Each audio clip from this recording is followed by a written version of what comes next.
Sir 'Manchu Vishnu' గారి 'కన్నప్ప'కి సంబంధించి social మీడియాలో ఒక వార్త చక్కర్లు కొడుతుంది సార్. అంటే మొన్నటి వరకు దీనికి సీక్వెల్ ఉంటుందేమో అన్న చర్చ జరిగింది. ఇప్పుడేంటంటే ప్రీక్వెల్ ఉండబోతుంది అని జెప్పేసి ఒక చర్చ జరుగుతుంది. ఆల్రెడీ ఒక డైరెక్టర్ సంప్రదించాడు. 'కన్నప్ప'కి సంబంధించిన ప్రీక్వెల్ స్టోరీని కంప్లీట్ చేశారు. 'మంచు విష్ణు' గారికి కూడా ఇది నచ్చేసింది. తొందరలో పట్టాలెక్కబోతుంది అన్నట్టుగా వార్త ప్రచారం ఉంది. నిజంగా ప్రీక్వెల్ తీసే స్కోప్ ఉందా ఈ సినిమాకి? ఉంటే ఏ విధంగా ఉంటుంది? మరి ఈ ప్రచారం అవుతున్న ఈ వార్తలు నిజమవుతుంది. దీనికి సంబంధించి మీరేం చెప్తారు సార్? అంటే 'కన్నప్పకి' ప్రీక్వెల్ తీయటం అంటే మహాభారతాన్ని తీయటమే. అంటే మహాభారతం తీసేటువంటి పథక రచన ఏమన్నా మంచు విష్ణు గారు చేస్తున్నారా అనేది చూడాలి. అంటే 'వీరార్జున' అనే పేరుతో తీయాలి సినిమా. 'వీరార్జున' అనే టైటిల్ ఒకటి గతంలో చిరంజీవితో సినిమా తీయాలని సుబ్బరామిరెడ్డి గారు అనుకున్నారు. కానీ అది ముందుకు వెళ్ళలేదు. అదే తిక్కవరపు సుబ్బరామిరెడ్డి గారు అనుకున్నారు. కానీ అది ముందుకు వెళ్ళలేదు. ఇప్పుడు ఏదైనా మరి ఈయన 'వీరార్జున' తీస్తాడేమో చూడాలి. అంటే ఇందులో మహాభారతం లింక్ ఉంది ఆల్రెడీ. కాబట్టి ప్రీక్వెల్‌కి వెళ్ళటం అంటే అర్జునుడే కన్నప్పగా అవతరించాడు. అవతరించిన తర్వాత ఆయనలో అంటే శ్రీకృష్ణుడు అండతో యుద్ధం గెలిచాను అని చెప్పి అనుకోవడం మానేసి, తన వీరత్వం వల్లనే కురుక్షేత్రం గెలవగలిగాం అనేటువంటి అభిప్రాయంతో అర్జునుడు ఉండటం వలన ఆయన ఈ జన్మ ఎత్తాడు. ఈ జన్మ ఎత్తిన తర్వాత అందుకని అంటే కృష్ణ తిరస్కారమే దైవ తిరస్కారంగా మారి నాస్తికుడిగా మారాడు.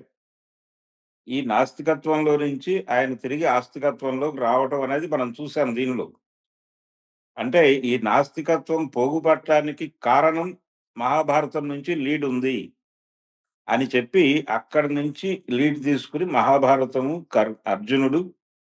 అర్జునుడు పుట్టుక దగ్గర నుంచి మొదలుపెట్టి ప్రీక్వెల్ తీయాలి. అంటే ప్రీక్వెల్ అనేది 'వీరార్జున' అనే టైటిల్‌తో వస్తే రావాలి. కాబట్టి మహాభారతమే తీయాలి.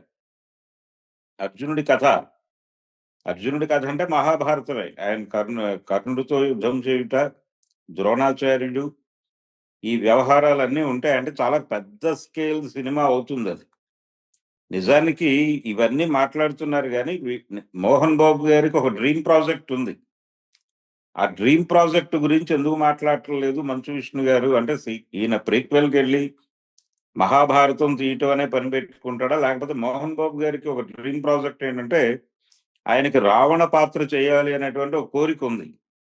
చాలా మందికి తెలియదు గానీ చాలా కాలం క్రితం ఆయన చెప్పాడు ఓపెన్‌గా. రావణ పాత్ర చేస్తూ ఒక పౌరాణిక చిత్రం తీయాలి అనేటువంటి ఒక కోరిక ఉంది నాకు అని చెప్పుకున్నాడాయన.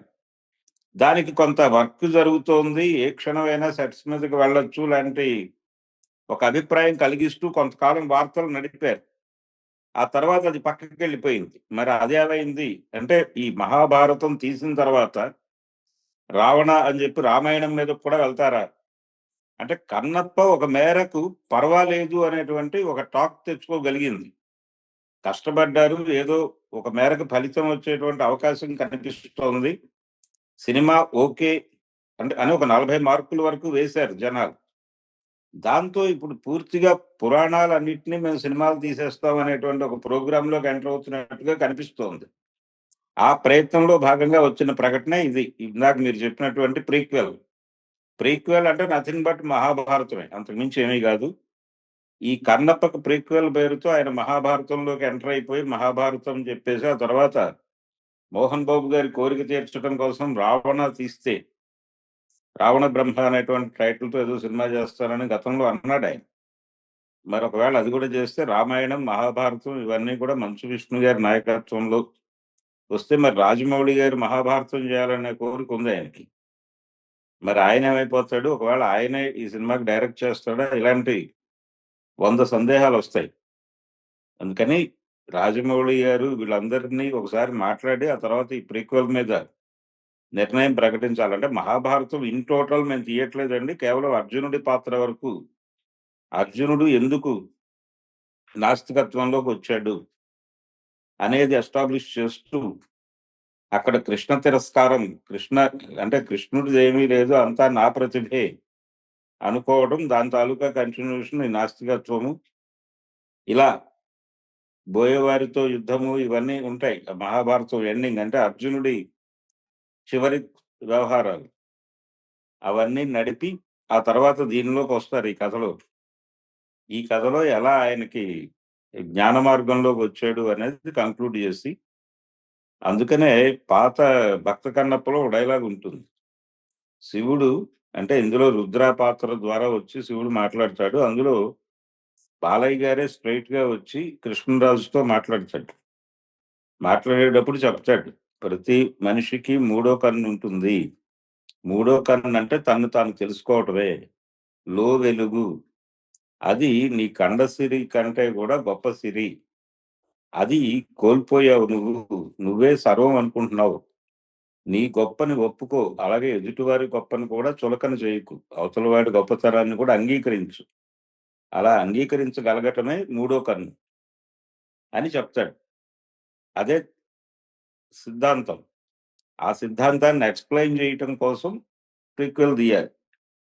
మేబీ అలా 'వీరార్జున' పేరుతో ఒక ప్రీక్వెల్ తీసి మహాభారతంలోకి ఎంటర్ అవుతారేమో చూద్దాం. ఈ సినిమాకి సంబంధించి ఇంకో న్యూస్ సార్. ఈ సినిమాని కూడా పైరసీ వెంటాడింది. హెచ్‌డీ ప్రింట్ లీక్ అయిపోయింది. దీని పట్ల విష్ణు గారు కూడా స్పందించి హార్ట్ బ్రేకింగ్, మనసు ముక్కలైపోయింది, తట్టుకోలేకపోతున్నానంటూ ఒక ట్వీట్ కూడా చేయడం జరిగింది. సో, ఇప్పుడు అది కూడా సినిమా పైన ఇంపాక్ట్ చూపించే ఛాన్స్ ఉందా? ఒక వేడుకోవడం తప్పితే వేరే ఎవ ఆప్షన్ లేదని చెప్పారు. ఎవరి మనసు వికలం కాలేదండి. ఇప్పుడు ఈ మధ్య కాలంలో ఏ సినిమా మనసు ముక్కలు కాలేదు. ప్రతి సినిమా షో కంప్లీట్ అయిన గంటలో హెచ్‌డీ ప్రింటే మార్కెట్‌లోకొస్తోంది. కాబట్టి ఈయన మనసు ఇప్పుడు ముక్కలు కావటం కాదు. ఈ సినిమా రావటానికి ముందే మనం అనుకున్నాం. ఇది అంటే నష్ట నివారణ చేయాలి అంటే గనక పైరసీని అడ్డుకోవాలి. అంటే ఆన్‌లైన్ పైరసీని అడ్డుకోగలగాలి. అదే సినిమా ఇండస్ట్రీని చంపేస్తోంది. పైగా వాళ్ళు ఓపెన్‌గా ఛాలెంజ్ చేశారు.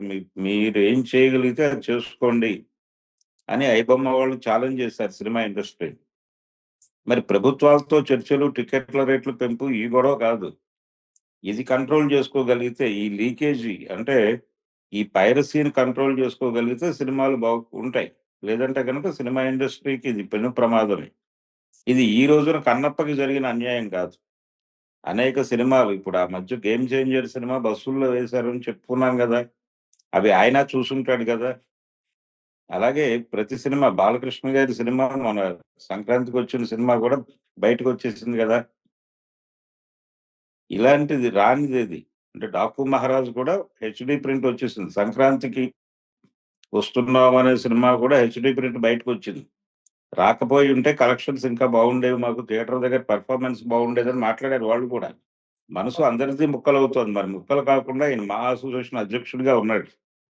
మరి ఏ చర్యలు తీసుకుంటాడో అది తీసుకోవాలి గానీ సెంటిమెంటలైజ్ అయిపోయి బాధపడి, తనని తాను ఏదో నాకొక్కడికే జరిగింది అన్యాయం అనుకుంటే కుదరదు. ఇది ఇండస్ట్రీకి జరుగుతున్న అన్యాయం. ఇప్పుడు జరుగుతున్నది గాదు. అనేక సంవత్సరాలుగా జరుగుతున్నటువంటి కార్యక్రమం ఇది. దీన్ని అడ్డుకోవడానికి ఏం చేయాలనేది ప్రోగ్రామ్ ఆలోచించుకోవటం మంచిది గానీ, ఇలా బాధపడి, కన్నీరు పెట్టి, అలా ఏడవటం వలన ప్రయోజనం లేదు. ఇప్పుడు రోదన అయిపోయింది. చాలా మంది ఏడ్చేశారు. ఇప్పుడు మీరు కొత్తగా ఏడ్చేదేం లేదు. మీరు యుద్ధం చేయగలరా లేదా పైరసీతో అని తేల్చుకొని ముందుకెళ్ళిపోవటం. ఓకే. లేకపోతే ఈ పైరసీని అడ్డుకోలేమని క్లారిటీ వచ్చేస్తే భవిష్యత్తులో ఇలాంటి సినిమాలు ఈ స్థాయి బడ్జెట్‌లో తీయకుండా ఉండటం మంచిది. Okay sir. అదే తప్ప మేము ఇంత బడ్జెట్ పెట్టి తీసాం కాబట్టి మీరు పైరసీ చేయకూడదంటే ఆళ్ళేం వినరు. మీరు రూపాయి పెట్టి తీసినా, రూ. 100 పెట్టి తీసినా, 1000,00,00,000 పెట్టి తీసినా వాళ్ళు పైరసీ చేస్తారు. అందుకని మీరేదో కష్టపడ్డారు, మీరు బడ్జెట్ పెట్టారు, మీ ఇంట్లో డబ్బులు పెట్టారు, లేతే అప్పులు తెచ్చి పెట్టారు అవన్నీ వాళ్ళకెందుకు?